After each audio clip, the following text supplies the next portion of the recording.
नमस्कार दोस्तों, मैं शुभम संकेत आप सभी का अपने YouTube channel mission success with संकेत एंड टीम में हार्दिक अभिनंदन करता हूं, स्वागत करता हूं। दोस्तों, अगर आपने अभी तक मेरे इस YouTube चैनल को लाइक, सब्सक्राइब और शेयर नहीं किया है तो कृपया जल्दी सब्सक्राइब करें और अपने दोस्तों से भी शेयर करें। दोस्तों, आज हम पार्ट 2 में बात करेंगे जैन धर्म की शिक्षा एवं सिद्धांत की। क्या जैन धर्म का जो विभाजन हुआ था, इनके दो संप्रदाय क्या थे, फिर उनके उप संप्रदायों की बात करेंगे। फिर हम इनके जैन धर्म के 6 द्रव्य ज्ञान के प्रकार की बात करते हुए अन्य कुछ फैक्ट की चर्चा करेंगे जो किसी भी एग्ज़ाम के पॉइंट ऑफ व्यू से बहुत महत्वपूर्ण है। तो कृपया आप हमारे साथ बने रहें, हमारे चैनल को लाइक करें और ज़्यादा से ज़्यादा लोगों तक शेयर करें।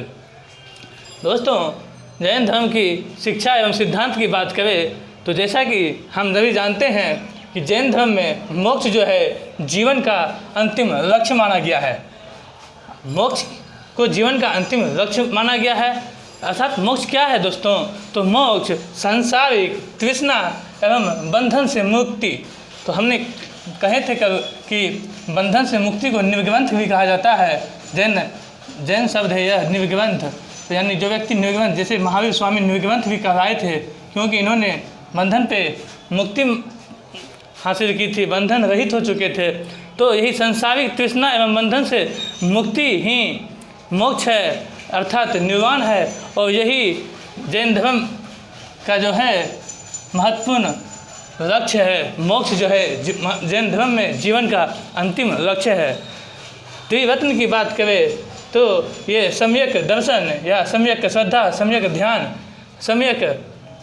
फिर दूसरा है सम्यक ज्ञान और तीसरा सम्यक आचरण, जिसे चरित्र और कर्म भी कर सकते हैं। यानी सम्यक दर्शन, सम्यक ज्ञान और सम्यक चरित्र, ये ही त्रिरत्न हैं। सम्यक आचरण जो है दोस्तों, सम्यक चरित्र, इसमें ही पंच महाव्रत का उल्लेख किया गया है। ये पंच महाव्रत जो हैं जैन भिक्षु और भिक्षुनी जो होते हैं उनके लिए अनिवार्य थे, और पंच अनुव्रत हैं जो जैन के गृहस्थ जीवन में रहकर भी जैन को जो फॉलो करते हैं उन्हें श्रावक एवं श्राविका कहा जाता है।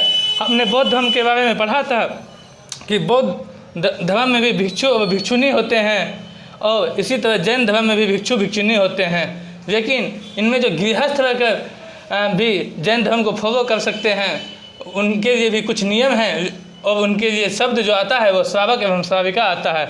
ये जो भिक्षु भिक्षुनी है उनके लिए पंच महाव्रत का उल्लेख है, जिनमें सत्य, अहिंसा, अपरिग्रह, अस्थेय और ब्रह्मचर्य है। ये सत्य, अहिंसा, अपरिग्रह और अस्थेय, इन चारों को तो पार्श्वनाथ ने दिया था, जो 23वें तीर्थंकर थे जैन धर्म के, तथा ये काशी राजा अश्वसेन के पुत्र थे। इन्हें ज्ञान की प्राप्ति सम्मेद शिखर, झारखंड में जो है सम्मेद शिखर, उस पर ही हुई थे, और इन्होंने ही ये 4 महाव्रत दिए थे। बाद में स्वामी महावीर ने इनमें 5वां ब्रह्मचर्य जोड़ा। तो दोस्तों, क्वेश्चन पूछता है कि पंच महाव्रत में ये 5वां ब्रह्मचर्य का सिद्धांत किसने दिया? आपको उस ऑप्शन में 4 तीर्थंकर के दिए रहेंगे, तो उनमें महावीर स्वामी मानना है। और ये 4 किसने दिए थे? तो ये 4 पार्श्वनाथ ने दिए थे। अब हम बात करें 5 अनुव्रत की, जो श्रावक एवं श्राविका के लिए महत्वपूर्ण हैं, जो गृहस्थ जीवन में विवाह कर 5 अनुव्रत का पालन कर कर जैन धर्म से जुड़े रह सकते थे। वे थे अहिंसा अनुव्रत, सत्यानुव्रत, अस्तेयानुव्रत, ब्रह्मचर्य अनुव्रत और अपरिग्रह अनुव्रत। दोस्तों, अहिंसा है, अहिंसा पर जैन धर्म में विशेष बल दिया गया है।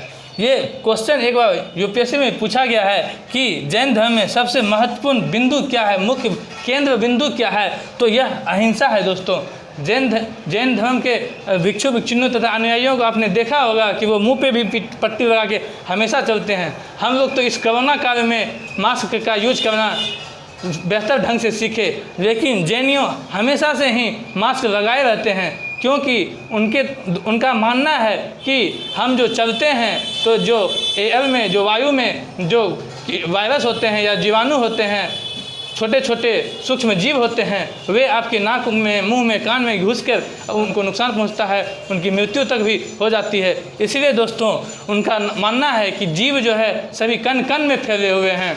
और वे ईश्वर में भी उतना विश्वास करते हैं, किंतु ईश्वर से भी ऊपर वे जीन को रखते हैं। जो उनके जीन होते हैं, जो इंद्रियों के विजेता होते हैं, उन्हें ही वे ईश्वर से भी ऊपर रखते हैं। जैन धर्म थोड़ा ज़्यादा ही कठोर है, उनके पावन, उनके जो नियम हैं, उनके जो अहिंसा पर बल दिया गया है, ये सारे जो हैं बौद्ध की तुलना में ज़्यादा कठिन है। बौद्ध तो मध्यम मार्ग का सिद्धांत लेके चलता है, लेकिन जैन धर्म का जो अपना नियम है वो बहुत ही अहिंसा पे कठोर बल देता है। जैन धर्म के 6 द्रव्य हैं, जो जीव है, पुद्गल है, पुद्गल का अर्थ भौतिक तत्व से है, धर्म है, अधर्म है, और आकाश है एंड काल है, ये टाइम।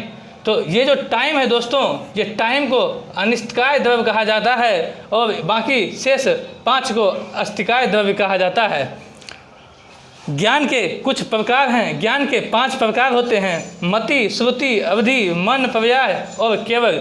मति यानी इंद्रिय जनित ज्ञान, जो इंद्रिय से उत्पन्न होता है, इंद्रिय जनित जो मन के, आप अपने शरीर के इंद्रियों से जिस ज्ञान की प्राप्ति कर सकते हैं, जिस ज्ञान की अनुभूति कर सकते हैं, वह मति है। श्रुति वह ज्ञान जिसे आप सुनकर प्राप्त करते हैं, किसी के द्वारा बोले गए शब्द को जब आप सुनते हैं और उस शब्द से जब आपको कुछ ज्ञान की प्राप्ति होती है तो उसे श्रुति ज्ञान कहते हैं। अवधि इसका अर्थ दिव्य ज्ञान से है।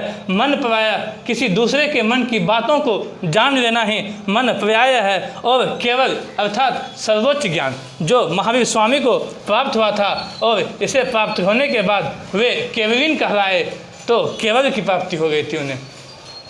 तो ये ज्ञान के 5 प्रकार हो। दोस्तों, ये क्वेश्चन कुछ इस तरह से पूछे जाते हैं, जैसे तंत्र मीमांसा का सिद्धांत क्या कहलाता है, तो वह अनेकांतवाद कहलाता है। ज्ञान मीमांसा का सिद्धांत क्या कहलाता है, वह स्यादवाद कहलाता है। और आत्मा का सिद्धांत अनेकात्मवाद कहलाता है। बस आपको टर्म को याद रखना है, टर्मोलॉजी से ही यहाँ फैक्ट क्वेश्चन पीटी व्यू से इम्पोर्टेंट पूछे जाते हैं, जो आपसे बन जाएंगे। ये जो थेर है दोस्तों, ये थेरा भी कहा जाता है, ये जैन धर्म में मुख्य उपदेशक होते थे। जो अंतिम थेर ज्ञात है हमें, वह भद्र बाहु हैं, जो दिगंबर संप्रदाय के संस्थापक भी माने जाते हैं। और ये जो प्रथम थेर थे वे सुधर्मन थे। ये सुधर्मन जो हैं महावीर स्वामी द्वारा जो है गंधर्व की स्थापना की गई थी, जिनमें 11 गंधर्व थे, और वही इनके गंधर्व भी थे। महावीर स्वामी के जीवन काल के दौरान ही इनके 10 गंधर्व की मृत्यु हो गई थी, लेकिन एकमात्र गंधर्व जो सुधर्मन थे वो बच गए थे। जो महावीर स्वामी के मृत्यु के बाद यही गंधर्व सुधर्मन जो हैं इस जैन धर्म के अध्यक्ष होते हैं। फिर इनके बाद जो है जम्बू जो है बनते हैं जैन धर्म के अध्यक्ष, जो अंतिम केवलिन भी कहलाते हैं।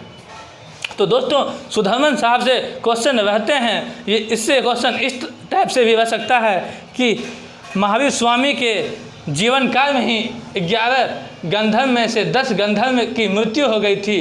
वह एकमात्र बच्चा गंधर्व कौन था? तो आपको 4 ऑप्शन रहेंगे, उनमें आपको सुधर्मन याद रखना है कि यही एकमात्र गंधर्व थे जो जीवित बचे थे, और जो बाद में जैन धर्म के अध्यक्ष भी हुए थे।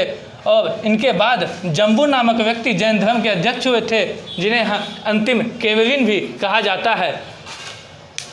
एक टर्म यति है दोस्तों। यति जैन धर्म का शब्द है, जिसका अर्थ जैन साधु होता है। ये चंदना जो है जैन धर्म यानी महावीर स्वामी की जो है प्रथम शिष्यक है। ये चंदना जो है चंपा के शासक दधिवाहन की पुत्री थी, यानी चंदना के माता दधिवाहन पिता और माता पद्मावती थी, और ये चंपा के शासक थे। ये दधिवाहन, ये चंपा जो आधुनिक भागलपुर का क्षेत्र है, यही दोस्तों चंपा का भी क्षेत्र आता था। तो बिहार के दृष्टिकोण से ये क्वेश्चन बहुत इंपॉर्टेंट हो जाता है। और ये चंदना जो है महावीर स्वामी की प्रथम शिष्या थी, और कालांतर में यह भिक्षु संघ की अध्यक्षा भी बनी थी, भिक्षु संघ की अध्यक्षा बनी थी। तो हमें चंदना को याद रखना है। जैन धर्म का सारनाथ जो है दोस्तों, जैन धर्म का सारनाथ पावापुरी को कहा जाता है। जिस प्रकार बौद्ध धर्म का सारनाथ वहाँ वाराणसी में जो सारनाथ स्तंभ है बौद्ध धर्म का मुख्य केंद्र माना जाता है, उसी प्रकार जैन धर्म का सारनाथ पावापुरी को माना जाता है। यह क्वेश्चन एग्जाम में पूछा गया है, इसलिए मैंने इसका यहाँ जिक्र किया। ये चतुर्विध संघ, चतुर्विध संघ क्या होता है दोस्तों? तो ये चतुर्विध संघ कुछ और नहीं, बस ये जो जैन भिक्षु भिक्षुनी और श्रावक श्राविका ये 4 हो गए तो इसलिए चतुर हो गया, वही चतुर्विध संघ कहलाता था। इस चतुर्विध संघ में भिक्षु भिक्षुनी श्रावक श्राविका आते हैं। बस पूछ सकता है चतुर्विध संघ में कौन सुमेर कीजिए या सुमेर करने के लिए दे सकता है, उसमें याद रखना है कि चतुर्विध संघ में भिक्षु भिक्षुनी जो कि उसके लिए पूरी तरह समर्पित थे और ये गृहस्थ रहकर भी जैन धर्म को फॉलो करते थे, तो उन्हीं के लिए चतुर्विध संघ आता है। पहला उपदेश जो है महावीर स्वामी ने कहाँ दिया था? तो बराकर नदी के किनारे विपुलचूर पहाड़ी पे जो है, यह राजगीर के निकट है दोस्तों, यहीं पे महावीर स्वामी ने पहला उपदेश दिया था। और बसादी जो है, जिसे हम जैन मठ के जानने जाते हैं, बौद्ध मठ को विहार कहा जाता है, जिनकी संख्या बिहार में ज़्यादा होने के कारण बिहार का नाम पड़ गया बिहार, विहारों के नाम पे ही बिहार पड़ गया। लेकिन जैन मठ की बात करें तो जैन मठ को बसादी या बसदिस कहा जाता था। एक है क्रियमनकृत सिद्धांत। दोस्तों यहाँ से क्वेश्चन आता है, ये क्रियमनकृत सिद्धांत क्या था? तो हम क्रियमनकृत का सिद्धांत इन्हीं दोनों के विवाद को लेकर, विवाद से जुड़ा है। महावीर स्वामी और उनके दामाद जमाली दोनों के बीच विवाद हो गया था क्रियमनकृत सिद्धांत को लेकर, और जमाली इससे अलग हो गए, जैन से धर्म से अलग हो गए। जमाली जो हैं उनकी पुत्री प्रियदर्शना या अनुज्जा के पति माने जाते हैं। दोस्तों अब हम बात करें इनके संप्रदाय की, तो जैसा कि हम सभी जानते हैं कि बौद्ध धर्म की तरह जैन धर्म भी 2 विभागों में विभाजित हो गया था। जिस प्रकार बौद्ध धर्म 2 भाग में विभाजित हुआ और हीनयान और महायान के रूप में उसकी 2 शाखाएं विकसित हुई, उसी प्रकार जैन धर्म भी श्वेतांबर और दिगंबर इन 2 संप्रदाय में विभाजित हो गया। फिर इनका उपविभाजन भी हुआ दोस्तों, हम उसकी भी चर्चा करेंगे। लेकिन जैसे कि इसका विभाजन का एक बात स्टोरी है दोस्तों कि इनका विभाजन क्यों हुआ, तो जैसा हम सभी जानते हैं मगध के क्षेत्र में लगभग 300 BC के आसपास जो है 12 वर्ष का एक भयंकर अकाल आया था। जब अकाल का जो दौर था 300 BC के आसपास का वह दौर था, और जब अकाल बहुत लंबे दिनों तक यानी 12 साल तक जब रह गया तो इन दोनों में थोड़ा डिबेट हुआ, और ये लोग श्वेतांबर वाले जो थे स्थूलभद्र की अध्यक्षता में, यानी स्थूलभद्र इनके नेतृत्व करता थे, और ये मगध में ही रह गए। इन्होंने श्वेत वस्त्र का धारण किया, इसीलिए ये श्वेतांबर कहलाए। किंतु ये दिगंबर जो थे ये भद्रबाहु की के नेतृत्व में इनके नेतृत्वकर्ता या लीडर जो थे भद्रबाहु थे। भद्रबाहु जो थे वे अपने समर्थक के साथ कर्नाटक के श्रवणबेलागी और प्रस्थान किए और इन्होंने मगध को छोड़ दिया। इसीलिए दक्षिणी जैन कहलाते हैं और श्वेतांबर उत्तर भारत के जैन कहलाते हैं। तो इनके अगर उप संप्रदाय की बात करें तो इनमें पुजेरा था, थेरापंथी था, अस्थाकनवासी था, और दिगंबर में तेरापंथी थी, जिसे तेरनपंथी या समैया भी कहते हैं। जापानिया, बीसपंथी और गुमानपंथी, ये सब दोस्तों उप विभाजन है इसका। ये तेरापंथी जो है इसमें मुस्लिम भी जो है अपना सकते थे। इन दोनों में अगर बेसिक अंतर की बात करें तो जैसे कि ये श्वेतांबर हैं वे आगम में विश्वास करते थे, किंतु दिगंबर आगम में विश्वास नहीं करते थे। ये श्वेतांबर जो हैं मल्लीनाथ जो 19वें तीर्थंकर हैं जैन धर्म के, उन्हें स्त्री मानते हैं, किंतु ये दिगंबर जो हैं वो मल्लीनाथ को स्त्री नहीं मानते हैं। और श्वेतांबर लोग कहते हैं कि नहीं, महावीर स्वामी जो है विवाहित थे, लेकिन दिगंबर जो हैं महावीर स्वामी को वो विवाहित मानते हैं।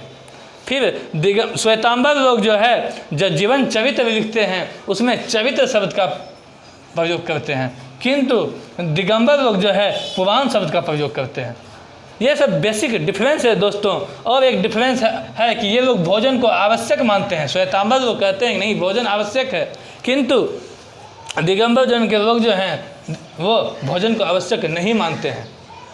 और एक बेसिक डिफरेंस की बात करें तो जैसा कि हम सभी जानते हैं, जैन धर्म में जो है मृत्यु जो है संरक्षणा विधि द्वारा होती है, और वह संरक्षणा विधि वह है जिसमें हम अन्न और जल की त्याग करें और एक समाधि में डूब जाएं, समाधि में चले जाएं, वही संरक्षणा विधि है।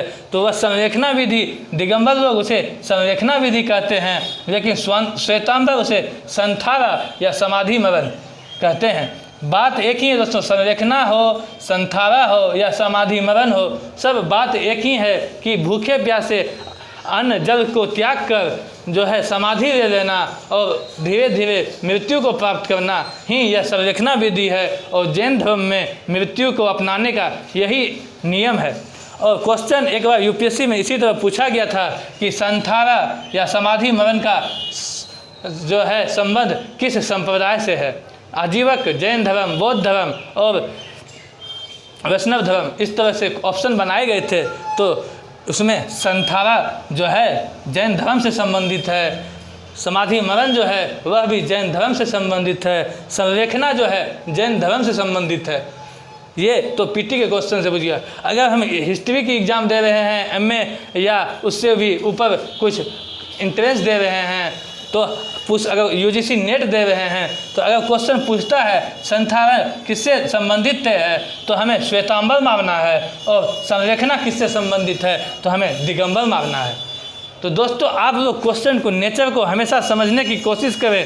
क्वेश्चन डीप में भी डीप होता है, डीप में भी डीप होता है। क्वेश्चन तो बहुत हैं दोस्तों, इतिहास में तो बहुत क्वेश्चन है, बहुत पढ़ना है, लेकिन हमें सारा कुछ नहीं पढ़ना है। हमें वहीं फोकस रहना है जहाँ से क्वेश्चन आते हैं, जहाँ से क्वेश्चन पूछे जाते हैं। आज बात की जैन धर्म की शिक्षा की, जिसमें मोक्ष जीवन का अंतिम लक्ष्य है, उनके त्रिरत्न की बात की। ये त्रिरत्न में जो सम्यक आचरण है, सम्यक चरित्र है, इसमें ही पंच महाव्रत का उल्लेख है। पंच महाव्रत में 4 जो है पार्श्वनाथ द्वारा दिया गया था, 5वां महावीर स्वामी द्वारा जोड़ा गया था। ये ओनली फॉर जैन भिक्षु भिक्षुणी के लिए थे। 5 अनुव्रत जो है श्रावक सेविका के लिए था। जैन धर्म के 6 द्रव्य ज्ञान के प्रकार, श्वेतांबर और दिगंबर में बेसिक डिफरेंस और कुछ फैक्ट की बात की। अब हम बात करते हैं पतन की। अगर कि हाँ भाई जैन धर्म का पतन क्यों हो गया, तो जैसा कि हमने बौद्ध धर्म के पतन पर भी डिस्कस किया था, उसी प्रकार अगर जैन धर्म के भी पतन पर डिस्कस करें तो हम कह सकते हैं कि जैन धर्म के पतन के कुछ मुख्य बिंदु इस प्रकार थे कि जैन धर्म में अहिंसा पर अत्यधिक बल दिया गया। ये अहिंसा पर अत्यधिक बल देने के कारण आम आदमी के दैनिक जीवन में कुछ कार्य, कुछ जीविका ऐसे भी होते हैं जिनमें अहिंसा थोड़ी बहुत होती है, लेकिन इतना कठोर बल दिया गया था कि आप बिल्कुल भी अहिंसा से दूर ही रहे। एक चींटी भी नहीं मार सकते आप।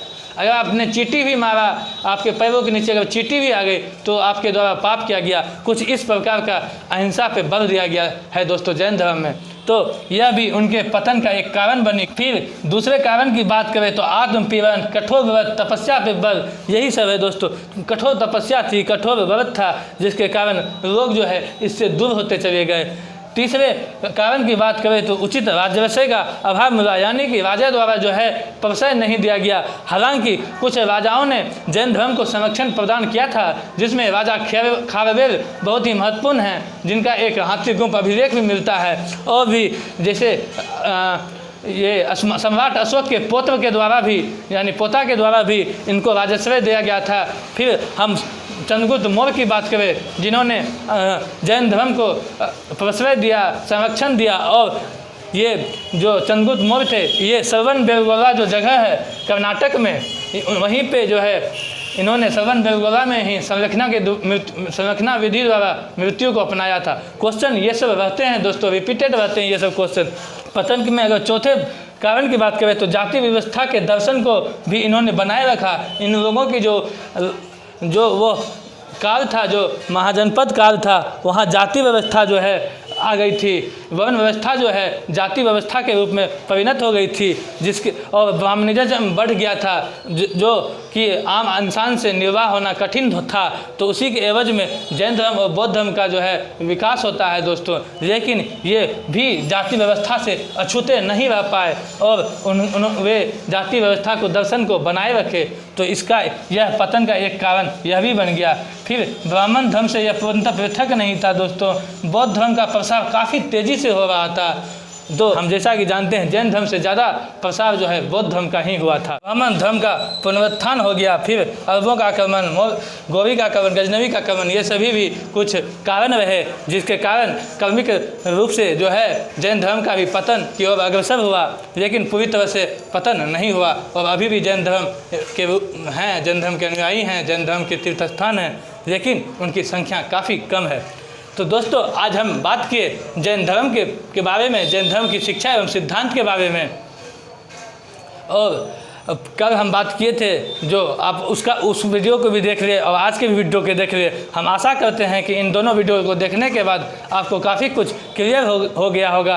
अगर आपको कुछ क्लियर नहीं हो रहा है, कुछ बात समझ में नहीं आ रही है, तो आप हमें कमेंट बॉक्स के माध्यम से पूछ सकते हैं और अपना कीमती सुझाव भी दे सकते हैं। तो दोस्तों आप हमारे YouTube channel mission success with संकेत एंड टीम में को सब्सक्राइब करें और अपने दोस्तों के साथ शेयर करें, जिससे जो है इस वीडियो का लाभ ज़्यादा से ज़्यादा लोगों को मिल सके।